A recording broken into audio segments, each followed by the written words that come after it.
السلام علیکم ورحمۃ اللہ وبرکاتہ۔ ارے بھائی، ایک تو ہوتا ہے نا امام، حدیث کا امام، فقہ کا امام۔ امام بخاری بھی ہیں، امام ابو حنیفہ بھی ہیں، امام مالک بھی ہیں، امام شافعی بھی ہیں، امام جعفر صادق بھی ہیں۔ یہ اپنے اپنے ادوار میں حدیث کے، فقہ کے امام گزرے۔ اہل تشیعوں کا جو عقیدہ ہے نا، وہ امام منصوص من اللہ کہتے ہیں کہ انہیں اللہ نے نسب کیا ہے۔ یہ منصوص من اللہ کا عقیدہ جو ہے نا، اس سے ہمارا اختلاف ہے۔ ویسے ہم حضرت علی کو امام مانتے ہیں، حضرت علی کو افضل بھی مانتے ہیں، فضیلت بھی مانتے ہیں، لیکن منصوص من اللہ نہیں مانتے، کیونکہ جسے اللہ نے نسب کیا ہو نا، وہ نبی ہوتا ہے، رسول ہوتا ہے۔ وہ نبی اپنے وقت کا امام بھی ہوتا ہے، اپنے وقت کا حکمران بھی ہوتا ہے، خلیفہ بھی ہوتا ہے، نبی بھی ہوتا ہے، اور ان میں سے کچھ رسول بھی ہوتے ہیں۔ وہ اللہ کے نسب کیے ہوئے ہوتے ہیں۔ لیکن نبی علیہ الصلوۃ والسلام کے بعد اس پوری امت میں قیامت تک اللہ تعالیٰ نے کسی کو نسب نہیں کرنا، نہ ہی کیا ہے، کیونکہ وہ جو منصوص من اللہ ہوگا نا، اس سے اختلاف جو ہے نا دار اسلام سے خارج کر دے گا آپ کو۔ اسی لیے تو اللہ تعالیٰ نے فرمایا اطیعوا اللہ واطیعوا الرسول واولو الامر منکم وان تنازعتم فی شیء ردوا الی اللہ والرسول، کہ اللہ کی اطاعت کرو اور اس کے رسول کی اطاعت کرو، اس سے اختلاف تو دار اسلام سے خارج ہو جائے گا۔ پھر اللہ نے فرمایا اولو الامر کی اطاعت کرو جو تم میں سے ہوں گے، لیکن اگر ان سے تنازع ہو جائے تو کیا کرو؟ کافر نہیں ہو جاؤ گے۔ تنازع ہو جائے تو اس اولو الامر کے اس تنازع کو اللہ اور اس کے رسول کی طرف الٹا دو کہ جن سے تنازع حرام ہے۔ اسی طرح اللہ کے نبی کے بعد کوئی امام اللہ نے نسب نہیں کیا، وہ امت کے امام ہیں، امت ان سے سیکھتی ہے، ان کے پیچھے چلتی ہے، ان سے فقہ سیکھتی ہے، ان سے علم سیکھتی ہے، قرآن و حدیث سیکھتی ہے، لیکن وہ اللہ کے نسب کیے ہوئے نہیں ہیں۔ آل رسول میں حضرت امام حسن کی بھی تو اولاد ہوئی ہے، امام زید ہوئے ہیں، وہ بھی امام ہی ہیں، وہ بھی اس امت میں بہترین انسان تھے۔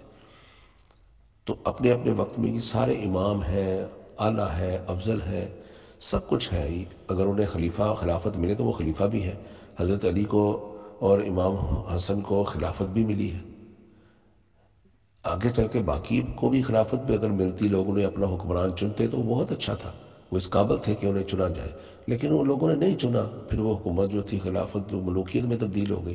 لیکن امام منصوص من اللہ نہیں ہے یہ۔ اور اپنے وقت میں جو خلیفہ راشد ہوتا ہے، وہ لوگ اس کی ابتدا میں عیدین پڑھتے ہیں، نماز پڑھتے ہیں، اس سے مسائل پوچھتے ہیں، اس سے دین بھی سیکھتے ہیں، اور وہ بھی کوئی چیز اس کو نہ پتہ ہو تو وہ امت میں سب سے مل کر اجماع کر کے کوئی چیز سیکھتا ہے۔ علم کا کم یا زیادہ ہونے سے امامت اور خلافت نہیں بن جاتی۔ امامت اور خلافت منصوص من اللہ نہیں ہے۔ اگر آپ کہیں نا یہ منصوص من اللہ نہیں ہے، اللہ نے نسب نہیں کیا، تو ان میں یہ ساری اہلیت ہے کہ وہ امت کی امامت کریں، خلافت کریں، امت اسے چنے۔ لیکن جب ہم یہ عقیدہ رکھیں گے نا کہ یہ اللہ نے نسب کر دیے ہیں، بس یہاں سے جو ہے نا پھر یہ اختلاف شروع ہو جائے گا۔ حضرت ابو بکر کو لوگوں نے چنا، ٹھیک ہے، وہ امت میں خلیفہ ہوئے۔ حضرت علی کو بھی لوگوں نے چنا، وہ بھی چوتھے نمبر پر خلیفہ ہوئے۔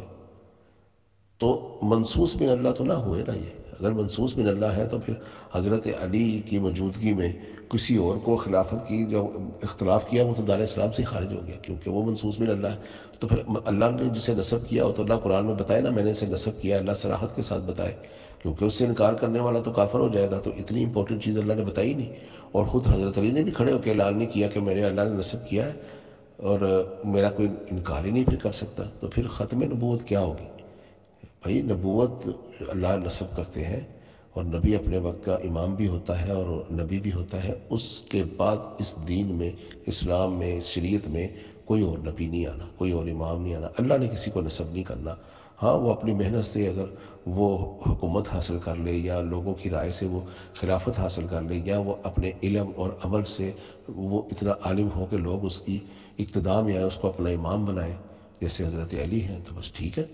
حضرت علی کو اللہ تعالیٰ نے نسب نہیں کیا کہ یہ ہے تمہارا امام رسول اللہ کے بعد، ایسا کچھ نہیں ہوا۔ اگر ایسا ہوتا تو ان سے اختلاف حرام ہوتا، اور اختلاف کرنے والا کافر ہو جاتا۔ تو پھر حضرت علی کو پہلے 30 سال لوگوں نے خلیفہ نہیں چنا تو وہ سارے کیا کافر ہو گئے تھے؟ ایسا نہیں ہوتا۔